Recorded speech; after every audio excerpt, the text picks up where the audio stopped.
diet yang baik itu tidak pernah satu tipe diet untuk semua orang. Beda-beda ya terus. Iya, karena contoh makanan yang tinggi garam pada umumnya kan tidak baik.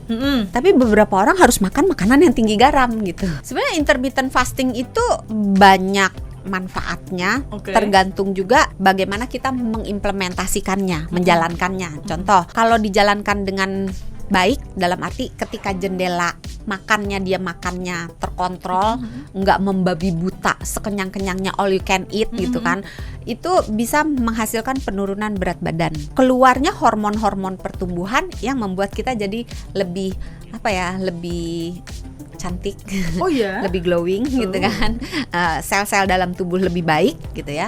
Kemudian bisa juga digunakan untuk meningkatkan daya tahan tubuh.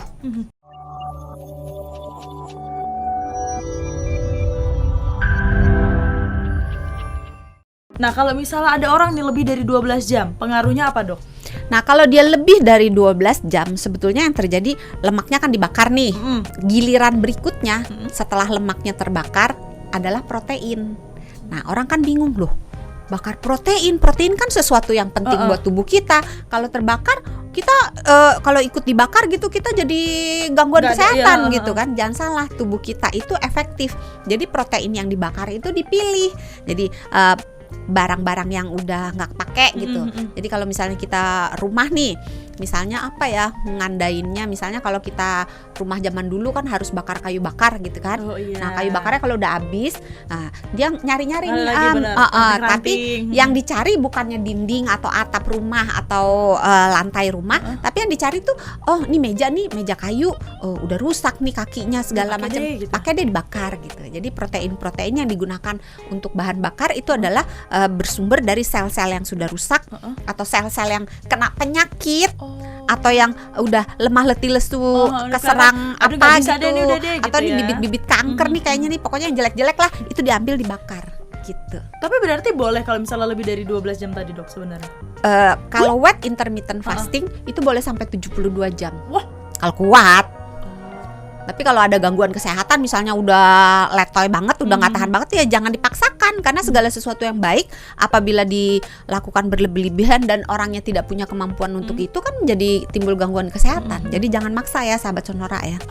Tiap orang punya kemampuannya sendiri. Wih. Panjang, menarik, tapi paham sih. Luar biasa. Keren loh, Dok Sando. Jadi lebih ini kan nggak cuman ikutin tren intermittent fasting, tapi jadi paham intermittent fasting itu ternyata begitu. Nah, benar. Gitu. Itu kan kalau tadi kita dari sisi puasanya, kan tadi ada 2 jendela nih, yang puasa sama yang makan. Nah, kalau pas kita lagi di jam makan, ini berarti kita makanannya bebas, Dok? Ini yang tergantung tujuan kamu apa. Tujuan Sesa untuk melakukan intermittent fasting itu apa? Kalau tujuannya hanya untuk ikut tren-tren doang gitu kan, atau ngirit uang belanja gitu, atau males biar praktis kagak usah makan satu kali gitu kan, itu ya nggak ada masalah. Tapi ingat, makan semau-maunya itu ngikutin enaknya mulut, nggak mikir dampak kesehatannya, kan ujungnya pada kesehatan diri kita sendiri juga. Jadi makannya juga ya sebaiknya dijaga juga. Emang makanannya apa aja, Dok? Maksudnya yang harus dimakan, karena kan tadi 12 jam kan semua udah diambil nih berarti nih. Sampai buka lipetan dari lemari tadi. Nah, ketika dia makan apa aja nih sebenarnya dibutuhin? Ketika kita itu kan sama aja kayak orang muslim puasa, ketika buka gitu, jangan langsung terburu-buru, segala macam itu, semua nasi padang 5 gitu kan.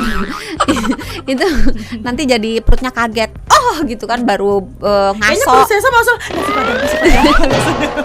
Lain sendiri ya. Karena lapar banget kan. Jadi makan secukupnya dulu untuk buka puasa gitu. Setelah mulai terbiasa, saluran pencernaannya sudah bekerja, baru kita mulai makan sesuatu yang lebih berat gitu. Terus makannya juga dipilih. Ya biasalah, standar lah kata Dokter Santi kan. Standar. Ini kalau misalnya sahabat Sonora penasaran standarnya apa, boleh dilihat di video-video sebelumnya apa aja yang tips-tips dari Dokter Santi untuk makanan-makanan sehatnya sebenarnya. Iya, dengan wajah yang kayak kita tahu sama tahu sih. Standar. Tahu doang, implementasinya enggak.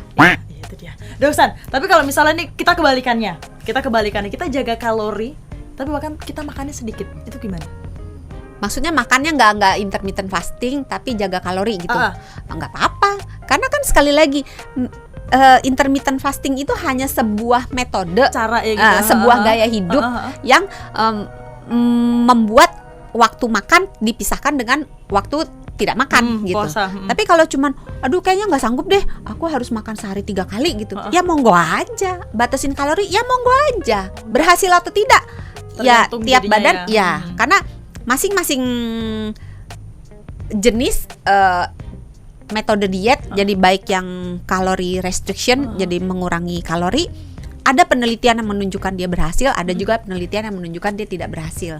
Demikian juga dengan intermittent fasting, ada penelitian yang menunjukkan dia ada hasil, ada juga penelitian yang menunjukkan dia tidak ada hasil. Jadi menurut hemat saya kembali lagi kepada orangnya. Jadi ketika intermittent fasting kalau dia makannya kalap, ya bagaimana mau turun gitu kan. Terus kalau dia melakukannya dengan cara yang salah, misalnya jamnya kurang atau cheatingnya terlalu banyak, ya gimana dia mau turun gitu kan. Karena kan tidak tercapai metode pembakaran lemaknya kalau dia cheatingnya banyak. Karena kalau dia masa berpuasa dia cheating, dia makan, sama berarti kan badannya nggak akan bakar simpenannya. Dia akan bakar lagi apa yang masuk gitu. Demikian juga dengan kalori restriction, kalau dijalankan terus menerus, maksudnya tiap hari begitu mulu, misalnya dia ngurangin 500 kalori terus saja, lama-lama badannya kan terbiasa ya.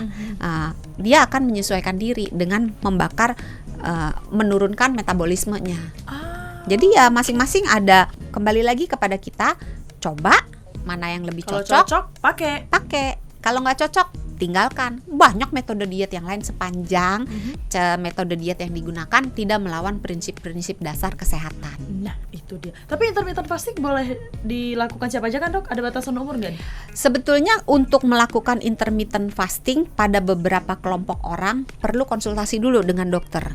Sebenarnya sebagian besar orang yang sehat, berusia produktif itu boleh melakukan intermittent fasting dengan aman. Tapi pada orang dengan penyakit, misalnya ada diabetes, atau misalnya ada gangguan ginjal, ada gangguan hati, atau anak-anak dengan masa pertumbuhan di bawah 18 tahun, atau orang yang terlampau tua, lanjut usia, atau ibu-ibu yang sedang hamil atau sedang ingin hamil. Karena kalau mau hamil butuh banyak ini ya.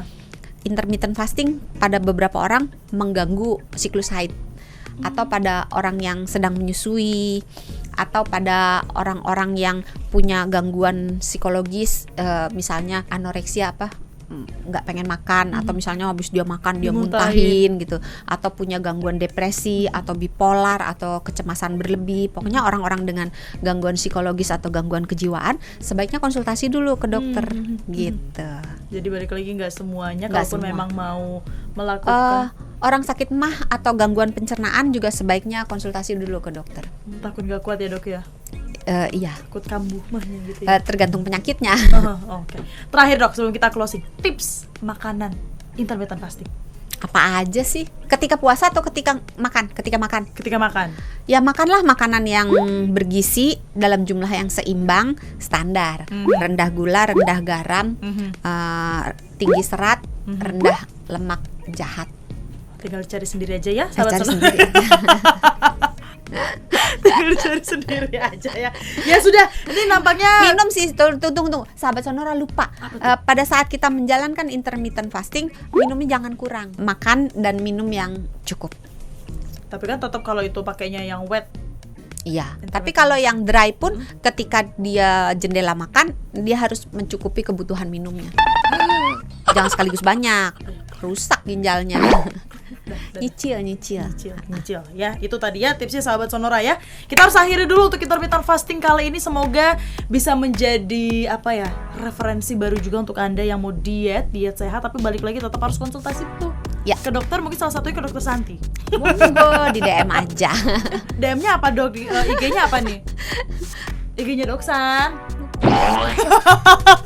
Ada yang bilang lupa. Coba bacain. Ya nanti aja ya di episode lainnya aja kalau misalnya sahabat Sonora penasaran. Enggak. Kenapa _dok? Ada yang lupa IG-nya sendiri ya pokoknya. Enggak. Silakan Gangguin untuk Anda, saya, Sado. sahabat Sonora. Kalau misalnya memang Anda ingin membutuhkan informasi lainnya, apakah boleh sebenarnya melakukan intermittent fasting atau enggak, silakan dikonsultasikan terlebih dahulu ke dokter. Silakan dicari-cari tahu dulu kalau misalnya memang Anda cocok, tubuh Anda cocok dengan intermittent fasting, silakan dilanjutkan. Tapi kalau tidak, mungkin bisa dicari metode-metode lainnya. Tadi dokter juga bilang cukup 100 piring cantiknya mana, Dok? di belakang. Nanti Udah ditumpuk, saya telusin. kita closing dulu ya. Ya, Jadi closing bisa- dulu. Closing dulu sahabat Sonora. Kalau Anda merasa informasi ini berguna, silakan Anda boleh share. Jangan lupa juga untuk di like dan jangan lupa juga untuk di subscribe, karena kita bakal share lagi informasi-informasi kesehatan lainnya.